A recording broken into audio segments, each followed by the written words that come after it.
الحمد للہ الذی ذی العزة والعلا والصلاة والسلام علی سید الانبیاء شمس الضحیٰ بدر الدجا نور الہدی منبع الجود والعطاء اما بعد اعوذ باللہ من الشیطان الرجیم بسم اللہ الرحمن الرحیم فلا تزکوا انفسکم وهو اعلم بمن اتقى آمنت باللہ صدق مولانا العظیم وصدق رسولنا بلاغ المبین ونحن علی ذلک لمن الشاہدین والشاکرین والحمد للہ رب العالمین ان اللہ وملائکتہ یصلون علی النبی یا ایہا الذین آمنوا صلوا علیہ وسلموا تسلیما الصلاۃ والسلام علیک یا سیدی یا رسول اللہ وعلی آلک واصحابک یا سیدی یا حبیب اللہ الصلاۃ والسلام علیک یا سیدی یا نبی اللہ وعلی آلک واصحابک یا حبیب اللہ اللہم صلی علی سیدنا و مولانا محمد معدن الجود والکرم وعلی آلہ وصحبہ وبارک وسلم۔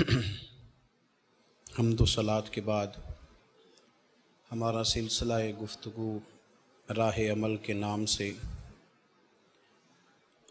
آج عمل کے جن رستوں پر چلنا ایک بندہ مومن کو اور طریقت کے تصوف کے معرفت کے رستے پر چلنے والے جن لوگوں کے لیے جن چیزوں کی ضرورت ہوتی ہے اور جو چیزیں انسان کی روحانی ترقی کو روک دیتی، جو دنیاوی طور پر مالی طور پر اسے مضبوط کر دیتی ہیں لیکن عملی طور پر اسے کمزور کر دیتی ہیں، ان چیزوں میں سے ایک چیز پر ہم بات کریں گے۔ انسان کا یہ مزاج ہے کہ وہ اپنے آپ کو اچھا بتاتا بھی ہے اور اچھا کہلاتا بھی۔ روز بروز اس کے اندر یہ خواہش بڑھتی چلی جاتی ہے کہ لوگ مجھے اچھا کہیں، اچھا جانیں، میری تعریف ہو، خود پسندی میں مبتلا ہوتا جاتا ہے۔ کوئی شخص اگر بطور اصلاح بھی اس پر تنقید کر دے تو اس کو وہ بھی چیز پسند نہیں ہوتی، اور بہت ساری جگہوں سے بہت سارے معاملات سے وہ اس لیے بھی رک جاتا ہے کہ وہاں چیزیں اس کی مرضی کے مطابق نہیں چل رہی۔ قرآن مجید نے انسان کی اس کمزوری کا ذکر کیا ہے اور سورہ نجم کے اندر ارشاد فرمایا کہ فلا تزکوا انفسکم، فرمایا اپنے آپ کو ستھرا بنا کر پیش نہ کرو، اپنی زبان سے اپنے آپ کو ستھرا بنا کے پیش نہ کرو۔ وَهُوَ أَعْلَمُ بِمَنِ اتَّقَى، اللہ خوب جانتا ہے تم میں سے پرہیزگار کون ہے۔ یہ قرآن مجید ہے، ان دو لفظوں میں وضاحت کر دی، تم نہ اپنے آپ کو پیش کرو۔ ہمارے ہاں ہر آدمی کا مزاج ہے، ہم اپنی خدمات بتاتے ہیں، اپنی خدمات گنواتے ہیں، اپنا تعارف کراتے ہیں، اپنے منہ سے اپنا آپ بتاتے ہیں۔ اس کا نقصان یہ ہوتا ہے، کمزوری یہ واقعہ ہوتی ہے کہ انسان اخلاقی طور پر اور روحانی طور پر کمزور ہو جاتا ہے۔ اس آدمی نے 5 سال کسی ادارے میں پڑھا لیا، وہ بھی بتا رہا ہے جی الحمدللہ 5 سال سے قرآن پاک پڑھا رہا ہوں۔ کس کو بتا رہے ہو؟ اگر تو اللہ کی رضا کے لیے یہ کام کیا تو پھر بتانے کی کیا ضرورت ہے؟ اللہ کریم تو جانتا ہے۔ میں نے وہاں 10 سال نوکری کی، دین کی، تو بتا کس کو رہے ہو؟ کس کو آپ یہ بات بتلا رہے ہیں؟ یہاں تو اپنا بتانے کا اتنا عجیب ذوق پیدا ہوا ہے کہ اپنے والد کو حج کرا کے لوگ دنیا کو بتا رہے ہوتے ہیں۔ میں نے اپنے ابا کو حج کرایا، بھئی ابا آپ کے تھے تو آپ نے حج کرانا تھا، کسی اور نے تھوڑی کرانا تھا۔ جب والد آپ کے تھے تو آپ کو ہی کرانا تھا۔ میں نے دی بہنوں کی شادی کی تو بہنیں کس کی تھیں؟ میں نے بھائی کے ساتھ مدد کری تو بھائی کس کا تھا؟ میں نے جی اپنے استاد کی بڑی خدمت کی، ان سے پیار کیا، تو بھئی استاد بھی تو آپ کے تھے نا۔ کہتا جی میں نے الحمدللہ اپنے مرشد کے آستانے پر، میں نے اپنے شیخ کے آستانے پر نوکری کی، اور میں نے کہا تجھے غلطی لگ گئی ہے۔ کسی نے کہا تھا حضرت انس بن مالک سے بڑے نصیبوں والے ہو، 10 سال ہو گئے حضور کی نوکری میں، فرمانے لگے یہ تو ان کی نظر ہے کہ رخ ان کا ادھر ہے، تو ان کی مہربانی ہے، میں کون ہوتا ہوں مطلب میں اور ان کی نوکری؟ تو امیر حرم میں غریب بے نوا، تو کجا اور من کجا؟ اپنا بتانا، اپنا آپ دکھانا، اپنے آپ کو ظاہر کرنا، اپنی تعریف پسند کرنا، مجھے مانو، مجھے کہو، مجھے گنو، میں خوبصورت زیادہ ہوں، میں پڑھا لکھا زیادہ ہوں۔ کچھ کو یہ بھی مسئلہ ہوتا ہے کہ میں سینئر زیادہ ہوں۔ بھئی آپ کیا بات کر رہے ہیں؟ یہ اللہ فرماتے ہیں تو اپنے آپ کو بنا کے پیش، دیکھیں نا کیسے خوبصورت لفظ ہے، فَلَا تُزَكُّوا أَنفُسَكُمْ، اپنے آپ کو ستھرا بنا کے پیش نہ کر، وَهُوَ أَعْلَمُ بِمَنِ اتَّقَىٰ، وہ خوب جانتا ہے تم میں سے متقی کون ہے۔ اسے بڑے بھولے بھالے، بڑے اللہ والے ریاض آپ کو بس ہم ہی جانتے ہیں، یہ تو ہمیں پتہ ہے۔ تو اپنی زندگی میں یہ جو خواہش ہے نا بڑا ہونے کی، سیانہ ہونے کی، سمجھدار ہونے کی، یہ انسان کو کمزور کر دیتی۔ ہم تعارف ہی بڑا کراتے ہیں، ہمارا تعارف بہت زیادہ ہے، ہمارا ذکر بہت زیادہ ہے، ہم بہت بڑے ہیں، ہمیں مانو، ہمیں گنو، ہمیں شمار کرو، ہماری خدمات کو تسلیم کرو، ہمارے ہاں تذکرے کیے جاتے ہیں، باتیں کی جاتی ہیں۔ میرے رسول کریم صلی اللہ تعالیٰ علیہ وآلہ وسلم، ایک حدیث ہے، اور میرا خیال ہے کہ یہ حدیث ہمیں بتائے گی کہ وہ جو ہمارے اندر ادھیڑ پدیڑ ہے نا، وہ جو مد و جزر ہے، وہ جو دل لگتا نہیں، کہیں ٹھہرتا نہیں، وہ جو نماز میں طبیعت جمتی نہیں، وہ جو قرار ملتا نہیں، وہ جو سکون آتا نہیں، تو یہ ایک حدیث بہت سارے ہمارے باطنی سوالوں کا جواب دے گی۔ رسول کریم صلی اللہ تعالیٰ علیہ وسلم نے فرمایا، ایک کنز المال کی حدیث ہے، حضور فرمانے لگے مال اور مرتبے کی محبت، مال اور مرتبے کی محبت، یعنی پیسے کی محبت اور عزت کی محبت کہ میں بڑا ہو جاؤں، میں چاہا جاؤں۔ فرمایا مال اور مرتبے کی محبت مومن کے دل میں منافقت کو اس طرح اگاتی ہے جس طرح پانی سبزے کو اگاتا ہے۔ مومن منافقت کے راستے پہ چل پڑ، اللہ کرے لوگوں کو سمجھ آئے اس بات کی، اللہ کرے ہمیں سمجھ آئے۔ یہ تو مال کمانے نہیں نکلا، اور یہ تو مرتبہ حاصل کرنے جب نکل پڑا ہے، تو فرمایا تیرے اندر منافقت، پھر نہ حلال حرام کی تمیز رہ جائے گی، نہ اپنے بیگانے کی تمیز رہ جائے گی، کوئی پتہ ہی نہیں رہ جائے گا۔ پھر تو انسان بھیڑیوں کی طرح لوٹتا پھرے گا، کھاتا پھرے گا، دندناتا پھرے گا۔ میرے رسول کریم صلی اللہ تعالیٰ علیہ وسلم نے بالوضاحت فرما دیا۔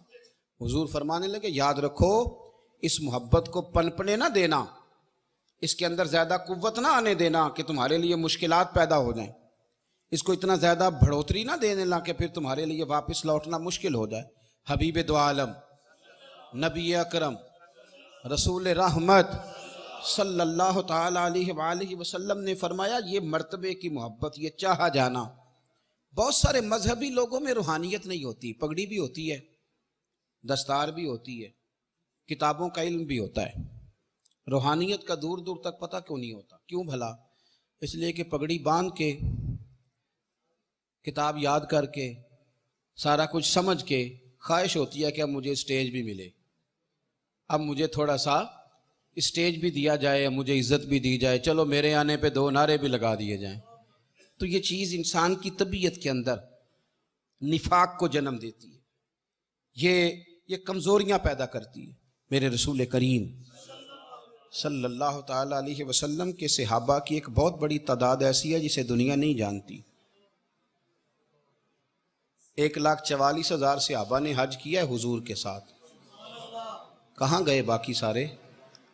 لوگوں کو تو چند کے نام آتے ہیں، وہ 313 جو میدان بدر میں جان ہتھیلیوں پہ رکھ کے نکلے تھے، کدھر ہیں ان کے نام؟ وہ جو 72 احد میں شہید ہو گئے تو وہ کہاں تھے؟ کہاں گئے وہ لوگ؟ اور میاں اگر وہ بھی اس چکر میں ہوتے کہ پہلے میری تختی لگاؤ، پہلے مجھے سینئر مانو، پہلے مجھے بڑا جانو، پہلے میرا اقرار کرو، پہلے مجھے کوئی گولڈ میڈل دو، تمغہ حسن کارکردگی دو، تو پھر تو کام رہ گیا تھا۔ انہوں نے کوئی ایسی چیز طلب نہیں کی، ان کی طلب اتنی تھی کہ یا اللہ راضی ہو جائے یا اللہ کے رسول راضی ہو جائے۔ یہ خود پسندیاں، یہ چاہا جانا، یہ مرتبہ، اٹھ بلیا چلو تھے وسیے، او جتھے وس دینی سارے یننے، نہ کوئی ساڈی ذات پچھانے نہ کوئی سانو مننے۔ یہ کیا الجھاؤ ہوا؟ مجھے بھی گن لو، مجھے بھی شمار کر لو، ذرا میرا بھی نام لے لینا، میرا بھی۔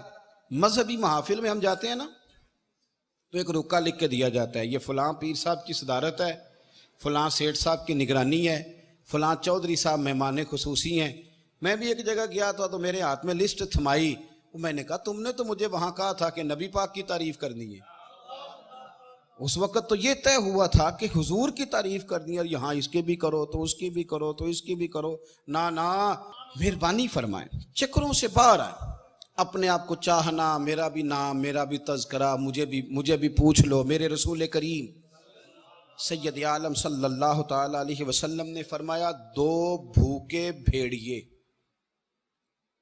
ذرا حضور کے الفاظ پر غور کریں، فرمایا دو بھوکے بھیڑیا تو ویسے بھی بڑا خطرناک ہوتا ہے، اور اگر بھوکا ہو تو دو بھوکے بھیڑیے، حضور فرمانے لگے بکریوں کے ریوڑ میں چھوڑ دیے جائیں تو اتنی تباہی نہیں مچاتے جتنی تباہی مال کی اور عزت اور آبرو کی خواہش بندہ مومن کے دل میں تباہی مچا دیتی۔ اللہ کرے سمجھ آئے ہمیں۔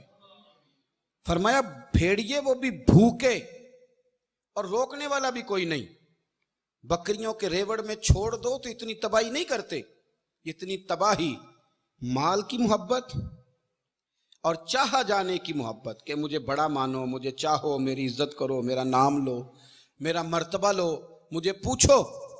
یہ چیزیں دل کو تباہ کر دیتی، ہمیں پتہ ہی نہیں ہوتا، ہمارا باطن اجڑ چکا ہوتا ہے۔ ہم نے بڑے صاف ستھرے کپڑے پہنے ہوتے ہیں، بڑی شاندار ویسٹ کوٹ سجائی ہوتی، لیکن ہمیں پتہ ہی نہیں کہ اندر سے تو خالی ہو چکے۔ ہمارے کپڑوں کو جیبیں بڑی لگی ہوتی ہیں، پر جیبوں میں 4 سکے ہو سکتا ہوں، پر باطن میں روشنی کوئی نہیں ہوتی، اندر بالکل خالی ہوتا ہے، اندر تباہی، اس لیے کہ ہماری خواہش ہی بڑی ہے، ہمارا تذکرہ ہی بڑا ہے۔ وہ ایک معمولی آدمی میری طرح کا، اچھے علماء کی بزرگوں کی بات نہیں کرتا، معمولی آدمی مسجد میں بچے پڑھاتا ہے صبح ناظرے کے، میری طرح کا، وہ بھی بتاتا ہے کہ جب میں نہیں تھا نا ادھر تو اس وقت 30 بچے تھے، جب سے میں آئے وسیع ہو گئے۔ تو میں کہتا ہوں کس کو بتا رہے ہو؟ یعنی جس بندے نے اپنے والد کے لیے 15 قرآن پاک پڑھا لیے، حالانکہ اس میں سے اس نے خود ایک بھی نہیں پڑھا، وہ بھی یہ سال ثواب کی تقریب میں اعلان کرا رہا ہے کہ میرے ابا جی کے لیے 15 قرآن پاک، 1500 قرآن پاک جمع ہوا ہے۔ صاحب یہ دنیا کو بتانے کی چیزیں، اظہار کس بات کا، تذکرہ کس بات کا، نام کس بات کا؟ یہ ان چیزوں سے باہر آئیں۔ میرے رسول کریم سید عالم صلی اللہ تعالی علیہ وسلم نے ارشاد فرمایا کچھ لوگ ایسے ہوتے ہیں کہ ان کے کپڑے غبار آلود ہوتے ہیں، ان کے بالوں پہ مٹی پڑی ہوتی ہے، رب اشغاز اغبر، فرمایا ان کی حالت پرا گندہ ہوتی ہے، لیکن فرمایا لو اقسم علی اللہ لا ابرا، لوگ انہیں اپنے دروازوں سے دھتکار دیتے ہیں۔ پر یہ صحیح مسلم کی حدیث ہے، حضور فرماتے ہیں ان کی شان یہ ہے، کپڑوں پہ مٹی ہے، بالوں پہ گرد ہے، لوگ پاس نہیں بٹھاتے، پر ان کی شان یہ ہے کہ اگر وہ اللہ کو قسم دے دیں تو رب ان کی قسم بھی پوری کر دیتا ہے، اس لیے کہ وہ مخلص لوگ ہیں، وہ کسی کو 2 وقت روٹی کھلا کے 200 جگہ بتانے والے نہیں، وہ اپنا تذکرہ کرنے والے نہیں۔ اور میں آپ کو زندگی میں ایک تجربے کی بات بتاتا ہوں، جو اپنے آپ کو اللہ کے حضور جھکاتا جاتا ہے، رب اسے عزتیں دیتا جاتا ہے۔ یہ عاجزی لفظوں سے نہیں ہوتی کہ میں تو فقیر آدمی ہوں، میں تو درویش آدمی ہوں، میں تو بڑا سادہ ہوں۔ بڑے اس طرح کے درویش دیکھیں جن کے لفظوں میں درویشی ہوتی ہے، مزاج میں تکبر ہوتا ہے، اور کچھ لوگ ایسے ہیں جو کپڑے بھی ستھرے پہنتے ہیں، پگڑی کا شملہ بھی اونچا رکھتے ہیں، لیکن اگر کبھی اپنی گردن جھکا کے دیکھیں تو وہ کہتے ہیں نا بھائی میں بدکار پرانا خادم، میں بدکار۔ ان کا یہ خیال ہوتا ہے، ان کی یہ سوچ ہوتی ہے، کسی جگہ بھی وہ اپنے اندر کسی جگہ کوئی عجب، کوئی تکبر، کوئی خود پسندی پیدا نہیں ہونے دیتے۔ میرے رسول کریم صلی اللہ تعالی علیہ وآلہ وسلم ارشاد فرمانے لگے کہ میری امت میں بعض لوگ ایسے بھی ہیں کہ اگر تم میں سے ایک درہم یا ایک پیسہ مانگے، تم میں سے کسی سے وہ ایک درہم یا ایک پیسہ مانگے تو تم دو گے بھی نہیں، تم نہیں دو گے۔ بندے اس طرح کے ہیں۔ اور فرمایا اگر وہ اللہ سے جنت کا سوال کریں تو اللہ جنت انہیں فوراً دے دے گا۔ اب میں یہاں رک گیا، جب میں نے یہ حدیث پڑھی نا، یہ طبرانی کی حدیث ہے، میں نے جب یہ حدیث پڑھی تو میں رک گیا، میں نے کہا یہ کیا بات ہو کہ اگر وہ مانگے، وہ اتنے بے نیاز ہیں کہ جنت بھی نہیں مانگ رہے۔ حضور فرمانے لگے اگر وہ، اللہ کرے میں سمجھاؤں سکوں بات آپ کو، حضور فرمانے لگے میری امت میں بعض لوگ ایسے بھی ہیں کہ اگر تم میں سے کسی سے ایک درہم یا ایک پیسہ مانگے تو تم نہ دو، لیکن اگر وہ اللہ سے جنت مانگے تو اللہ فوراً عطا فرما دے۔ اس کا مطلب ہے کہ وہ بڑے بے نیاز ہیں، بڑے بے نیاز ہیں۔ وہ حضرت رابعہ بصریہ کہتی تھی نا، میں جنت کے لیے نمازیں نہیں پڑھتی، میں تو رب کی رضا کے لیے پڑھتی ہوں۔ ہاں وہ کہا تھا اقبال نے، کہنے لگے واعظ کمال ترک سے ملتی ہے یا مراد، دنیا جو چھوڑ دی ہے تو چل عقبہ بھی چھوڑ دے، چل بس کر پھر ڈائریکٹ رب کی رضا پہ آ، جنت جو دنیا جو چھوڑ دی ہے تو پھر عقبہ بھی چھوڑ دے، چلے معذرت کے ساتھ ہی صحیح، لیکن دنیا جو چھوڑ دی ہے تو پھر عقبہ بھی چھوڑ دے۔ اور میرے رسول کریم صلی اللہ علیہ وسلم نے فرمایا اگر اس سے دنیا کا سوال کریں تو انہیں نہ دے گا، اور ان سے دنیا اس لیے روکی گئی ہے، یعنی وہ دنیا اللہ کے نزدیک حقیر ہے، بس فقط دو چادروں والے اگر اللہ پر قسم کھا لیں تو اللہ ان کی قسم ضرور پوری کرتا ہے۔ فرمایا اللہ کی نظر میں اگر دنیا کی مال کی کوئی اہمیت ہوتی تو اللہ انہیں مال ضرور عطا کرتا، لیکن اللہ کی نظر میں اس مال کی کوئی حیثیت، چھپ کے، پیچھے رہ کے، پیچھے بیٹھ۔ میں کہا کرتا ہوں حضور صحابہ کی تعریفیں کرتے تھے، کبھی صحابہ نے بھی اپنی کی ہے؟ دیکھو نا، نبی پاک صلی اللہ علیہ وسلم نے فرمایا یہ میرا ابو بکر ہے، کیا خوبصورت لفظ ہے۔ حضور فرمانے لگے میں نے جس پر بھی دین پیش کیا نا اس نے دلیل مانگی۔ میرے رسول کریم صلی اللہ تعالی علیہ وآلہ وسلم نے فرمایا میں نے جس کے سامنے دین پیش کیا اس نے دلیل مانگی، یہ میرا ابو بکر ہے۔ میں نے اس کے سامنے دین پیش کیا، اس نے دلیل مانگی کوئی نہیں، اس نے دلیل مانگی کوئی نہیں، اس نے میں نے پیش کیا، یہ فوراً کلمہ پڑھ کے مسلمان ہو گئے۔ اور حضور فرمانے لگے میں نے سب کی نیکیوں کا بدلہ دے دیا ہے، ابو بکر کا میں نے دیا نہیں، قیامت میں اس کا بازو تھام کے اللہ کی بارگاہ میں لے جاؤں اور کہوں گا یا اللہ تو ہی اسے بدلہ دے۔ حضور ساری زندگی فرماتے رہے ابو بکر نے بڑی نیکی کی، بڑی نیکی کی۔ کوئی کچھی بات بھی نکال کے دکھا سکتا ہے کہ کبھی ممبر پہ کھڑے ہو کہ حضرت صدیق اکبر نے بھی کہا ہو میں نے بڑی نوکری کی؟ یہاں تو مصیبت بن گئی ہے۔ ایک دفعہ جھاڑو دینے والا 1500 جگہ پہ بتاتا ہے، وہ ختم ہو گیا جب تو نے بتا لیا، وہ جب تو ایک جگہ اظہار کر بیٹھا تو نیکی ختم ہو گئی۔ جب نیکی بتا دی جائے، سنا دی جائے، پھر کوئی نیکی رہتی ہے؟ وہ تو ختم ہو گئی صاحب۔ حضور نے فرمایا، پر جناب صدیق اکبر نے ساری زندگی کوئی بات، میرے محبوب فرماتے رہے کہ میرا عمر جس گلی سے گزر جائے شیطان رستہ بدل جاتا ہے۔ حضور فرماتے رہے کہ میرے بعد کوئی نبی ہوتے تو خطاب کے بیٹے عمر ہوتے۔ حضور فرمانے لگے 950 سال جبریل امین عمر کی شان بیان کریں تو شان ختم نہیں ہوتی۔ حضور فرماتے رہے، لیکن عمر ساری زندگی یہی کہتے رہے، او لوگو میں تو اونٹ چرانے والے کا بیٹا ہوں، میں تو اونٹ چرانے والے کا بیٹا، میں تو اونٹ چرانے والے کا بیٹا ہوں، میں تو اونٹ چرانے والے کا بیٹا ہوں۔ یہ تو مہربانی کر دی، مختصر سی میری کہانی ہے، یہ جو بھی ہے ان کی مہربانی ہے۔ انہوں نے بھی ساری زندگی کہا میں اونٹ چرانے والے کا بیٹا، میں اونٹ چرانے والے کا بیٹا، ساری زندگی وہیں کھڑے رہے، ساری زندگی۔ میں نے ایک دفعہ اپنے اصحاب رحمۃ اللہ علیہ سے پوچھا، میں نے کہا حضور یہ قرآن میں خوف کا بھی لفظ آیا اور خشیت کا بھی آیا، تو اس میں فرق کیا ہے؟ ہم معنی ہیں یہ لغت میں، تو ایک تو معنی اہل زبان کریں گے اور ایک معنی اہل نظر کریں گے، کیونکہ لفظ تاثیر سے بنتے ہیں تلفظ سے نہیں۔ اہل دل آج بھی ہیں اہل زبان سے آگے۔ تو میں نے کہا حضور صوفیاء میں بھی کوئی معنی ہے؟ تو فرمانے لگے بالکل ہے۔ میں نے کہا دلیل؟ کہنے لگے حضرت عارف رومی نے لکھا ہے، عارف رومی نے لکھا ہے کہ یہ جو خوف ہوتا ہے یہ گناہوں کا ہوتا ہے، میں نے غلطیاں کی ہیں تو کہیں میرا رب ناراض نہ ہو جائے. اور یہ جو خشیت ہوتی ہے نا، یہ عاجزی کی ہوتی ہے. اس کا معنی یہ ہے کہ میرے سر کا سائیں کہیں ناراض نہ ہو جائے، کہیں ناراض. حضرت رومی نے مثال دی ہے، وہ کہتے ہیں ایک بادشاہ کے پاس نا دروازے پہ ایک عورت مانگنے آئی، فقیر نہیں، بادشاہ کو پسند آ گئی،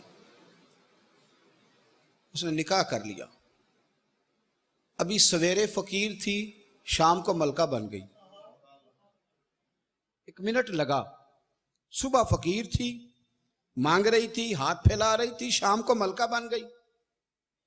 بڑا اعزاز دیا بادشاہ نے، بڑا نوازا، 20 کنیزیں، کام کرنے والی، مال دولت سارا کچھ.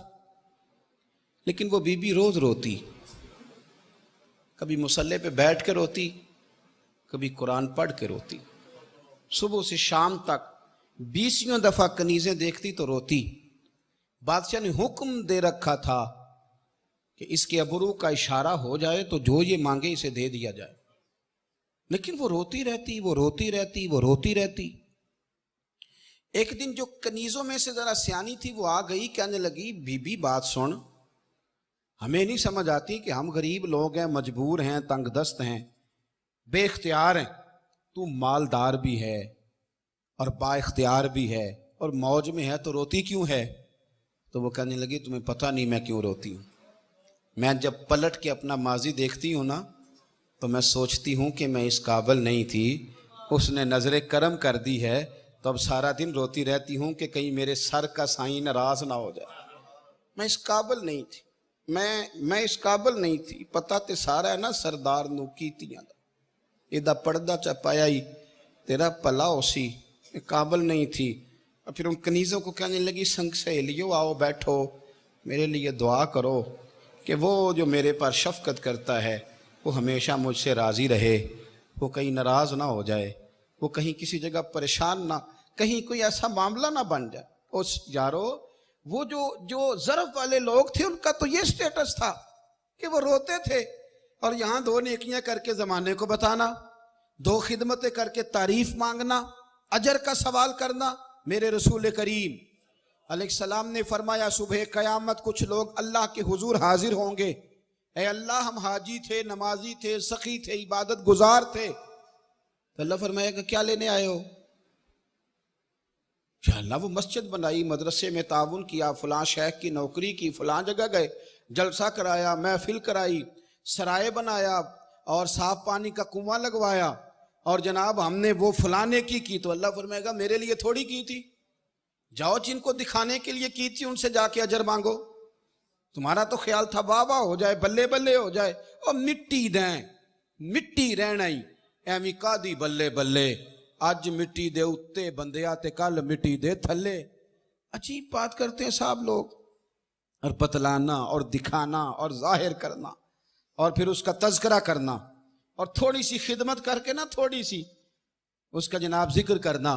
میں 4 اجتماعات میں شریک ہوا ایک دن، یہ بھی 1 آدھ دن پہلے، تھوڑا بیمار ہوں، زیادہ نہیں کام کر سکتا، تو مشقت خاصی کرنی پڑی. ایک ساتھی نے بھی مجھے کہا کہ ماشاءاللہ کل بڑی ہمت دیکھی آپ کی، دوسرے نے بھی کہا، تیسرے نے بھی کہا، پھر جب چوتھے نے تو کہا، میں نے کہا یار بس کر دو، نہ کہو اتنی دفعہ. ہاں کر لی تو کیا ہو گیا، حد ہو گئی ہے. اگر تم ہمارے گناہ گنو اور پھر ہمارا کام گنو تو ہمیں مشورہ دو گے کہ تھوڑی اور محنت کیا کرو. پر یہ تے پتہ سارا ہے نا سردار نو کیتیاں دا، ساڈا پردہ چپایا ہی تیرا پلا ہو سی. اپنی زندگی میں نا یہ اس سے باہر آ جائیں، میں جانا جاؤں، میں پہچانا جاؤں. کدھر گئے جو بڑے جانے جاتے تھے؟ کہاں گئے جن کے نام کا توتی تھا؟ وہ کدھر گئے جنہوں نے تعریفیں کرا لی؟ تعریف بس ایک ہی اچھی ہے، دعا کرو وہ ہو جائے. ایک تعریف بڑی اچھی ہے، دعا کرو وہ ہو جائے، وہ ہو جائے. کاش کسی کے ماں باپ جانے سے پہلے کہہ دیں کہ میں اولاد سے راضی ہوں. کاش کسی کا استاد جاتے جاتے کہہ جائے کہ میں فلانے سے اور دعا مانگو. کسی کا مرشد کسی کو کان میں بتا جائے کہ میں اس سے بڑا راضی ہوں، دعا مانگو. اور پھر کامیابی تو تب ہوگی جب قبر میں جائیں گے اور مدینے والے رسول کہیں گے آجا میں تجھ سے راضی ہوں. باقی یہ بڑے بڑے پوسٹر چھپتے، بڑے بڑے نعرے لگتے، حکومتیں قائم ہوتی، پھر ایک وقت آتا ہے ہر چیز زمین بوس ہو جاتی ہے. سنگیو یاد رکھو، یہ چاہا جانے کی خواہش، یہ عجب، یہ خود پسندی، اپنے آپ کو ٹھیک کہنا، اپنی تعریفیں کرنا، اپنے آپ سے باتیں کرنا، اپنا ہی چہرہ دیکھتے رہنا، پھر پلٹ کے اپنے آپ کو سنوارنے لگنا، پھر کنگھی شروع کر دینا، پھر اس ڈیزائن کا کپڑا اتار کے تو نئے ڈیزائن کا پہن لینا، پھر لوگوں کو بتانا کہ تو کہہ میں بڑا قابل ہوں، دیکھا میں نے کیسے مال کمایا ہے، اب تو بول کہ میں کتنا اچھا ہوں. خوشامدی ٹولوں کو جمع کر لینا اور جگہ جگہ اپنی تعریفیں، خوشامدیں بندے بٹھانا. نہ نہ نہ، کوئی کام ایسے بھی کرو جس میں کسی تحفے کی خواہش نہ ہو، جس میں کسی شخص کے کہنے کی خواہش نہ ہو، جس میں کوئی بڑھوتری نہ ہو، کوئی ایسا کام نہ ہو، کوئی ایسی چیز نہ ہو کہ انسان محسوس کرے یارو میرے رسول پاک علیہ السلام نے اس نیکی کو پسند کیا ہے کہ سیدھے ہاتھ سے نیکی کی جائے اور الٹے ہاتھ کو خبر نہ ہو. سیدھے سے کرو، الٹے کو خبر نہ ہو. جو چیز چھپی رہتی ہے نا وہ قیمتی ہوتی ہے. 10 کروڑ جس کے گھر میں پڑا اس نے کبھی بتایا 10 کروڑ قیمتی کہ تہجد کی نماز قیمتی؟ 10 کروڑ کا تو بتاتا نہیں، تہجد کا ساری دنیا کو بتا دیتا ہے. عجیب آدمی ہے بھئی. 10 کروڑ قیمتی کہ تہجد قیمتی؟ تیرے گھر میں اگر 20 تولے سونا ابھی پڑا ہے بتائے گا گلی گلی جا کے کہ گھر میں جی سونا پڑا جی 20 تولے، وہ میں اب ابھی رکھ کے آیا ہوں جی، چابی میری جیب میں، بتاؤ گے؟ لیکن 20,000 مسجد میں دے کے سارے زمانے کو بتا دیا. وہ 20,000 زیادہ قیمتی اس 20 کروڑ سے جو اللہ کے رستے میں دے دیا. سیدہ طیبہ طاہرہ حضرت عائشہ صدیقہ رضی اللہ تعالیٰ عنہ فرماتی ہیں حضور ایک بکرا لائے اور اسے ذبح کیا اور فرمایا عائشہ پکاؤ، کچھ بانٹ دینا، کچھ میرے لیے رکھ لینا. جناب عائشہ صدیقہ کہتی ہیں میں بانٹتی رہی. ایک دستی، ایک گوشت ٹانگ کا ایک دستی بچ گئی. حضور تشریف لائے، نبی کریم علیہ السلام فرمانے لگے عائشہ کیا بنا؟ میں نے عرض کی یا رسول اللہ سارا ہی بانٹ دیا ہے، ایک دستی بچی ہے. حضور فرمانے لگے عائشہ نہیں، وہ جو تو نے بانٹا ہے وہ سارا ہی بچ گیا ہے، وہ جو تو نے بانٹا ہے وہ سارا بچ گیا ہے. بس یہ جو دستی تو نے بچائی ہے نا، یہ اصل میں بچی، یہ ہمارے اپنے کام آئے، یہ نہیں بچی. بھائی آپ حفاظت کریں اپنے آپ کی، روحانیت بگڑ گئی. میں کئی دفعہ جو میرے سے پیار کرنے والے ہیں نا، کچھ علماء اور کچھ ہمارے شاگرد، میں کبھی کبھی ان سے پوچھ لیتا ہوں ادھر آؤ، نمازیں پڑھاتے ہو، تقریریں کرتے ہو، دین کا کام کرتے ہو، ادھر آؤ، یہ بتاؤ کس کے لیے نکلے ہوئے ہو؟ اگر اپنے 4-5 بچوں کو پالنے کے لیے روٹی کمانے نکلے ہو تو یہ چھوڑ دو کام، اور بڑے کام ہے دنیا میں وہ کر لو. اور اگر دنیا میں شہرت کے لیے نکلے ہو تو اس سے تو شہرت لیٹ ہوگی، کسی سیاسی پارٹی میں شامل ہو جاؤ، زیادہ مشہور ہو جاؤ. تمہیں اللہ نے منصب دیا ہے، منبر دیا ہے، مصلی دیا. خبردار، مصلی رسول اللہ کا، مصلی نبی پاک کا، اور یارو اس پر خیال کسی غیر کا، منبر رسول پاک کا، اور اس کا بیٹھ کر دل کسی اور سے جڑا ہو، اس سے بڑا بھی دھوکہ کوئی ہوگا؟ اٹھ بلیا چلو تھے وسیے جتھے وس دینی سارے انے، نہ کوئی ساڈی ذات پچھانے، نہ کوئی سانو منے. خدا را اس بات کو سمجھے، اپنے آپ کو سیدھا کرے. اور وہ اندر جو باطن کا رشتہ روز غیروں سے مضبوط ہوتا جا رہا ہے، غیروں سے، ذاتی شہرت، ذاتی معاملات، ذاتی داستانیں، کہانیاں، شہرت، ہلکا فلاں، اس سے باہر آؤ. اتنا چھوٹا نفع، اتنا چھوٹا مفاد. زندگی میں 24 گھنٹوں میں 2 گھنٹے تو ایسے نکالو جس میں بندہ نہ ہو، ہم ہو یا ہمارا رب ہو، رب کا رسول ہو، اور کوئی موجود نہ ہو. یہ جو خواہش ہے نا کہ میرا بھی نام لیا جائے، کہیں مجھے بھی کو جان لے، اس سے باہر آ جائیں. میرے رسول کریم سید عالم نور مجسم آقا دو عالم صلی اللہ تعالی علیہ وسلم کے غلاموں نے قربانیاں دی، انہوں نے ڈیوٹیاں کی. انہوں نے نہیں کہا ہمیں یاد رکھا جائے، ہمارا ذکر کیا جائے، پر میرے رسول پاک نے روز ذکر کیا، حضور نے روز تذکرے کیے. 70 لوگوں نے جان دی تھی، احد کے میدان میں، یا 72 نے شہید ہوئے تھے یارو، وہ شہید ہو گئے، جانیں دے گئے، پر پتہ ہے میرے رسول پاک نے کیا شان دی؟ انہوں نے نا ہر سال شہداء احد کے مزاروں پہ جا کے دعا فرمائی. پھر حضرت ابو بکر بھی وہاں گئے ہر سال، پھر حضرت عمر بھی گئے. مزے کی بات یہ کہ با پردہ با حیا چھپی ہوئی پردوں میں حضرت فاطمہ الزہرا بھی وہاں تشریف لے جاتی، ان کو اعزاز دیا. انہوں نے نہیں لوگوں سے کہا کہ ہمارے تذکرے کرنا، ان کے بچوں نے ان کے دربار نہیں بنائے، مخلص ہو کر جان دی تھی. تو ساری دنیا گنبد خضرا پہ حاضری دیتی ہے، گنبد خضرا والے محبوب وہاں تشریف لے جایا کرتے تھے، ان پر رحمتیں فرمات. اس لیے اسے باہر آئیں بحث سے، زندگی میں کچھ کریں پتہ نہ ہو. یارو بہت سارے دنیا داروں کو دیکھا ہے جو کسی بچے کی فیس دیتے رہتے ہیں، اس بچے کو پتہ ہی نہیں ہوتا میری کون دے رہا ہے. دنیا داروں کو، دنیا دار. اور بہت سارے دین داروں کو دیکھا ہے جو 1,00,000 روپیہ محفل میں دے کے تو پھر کہتے ہیں اب صدارت بھی میری کراؤ.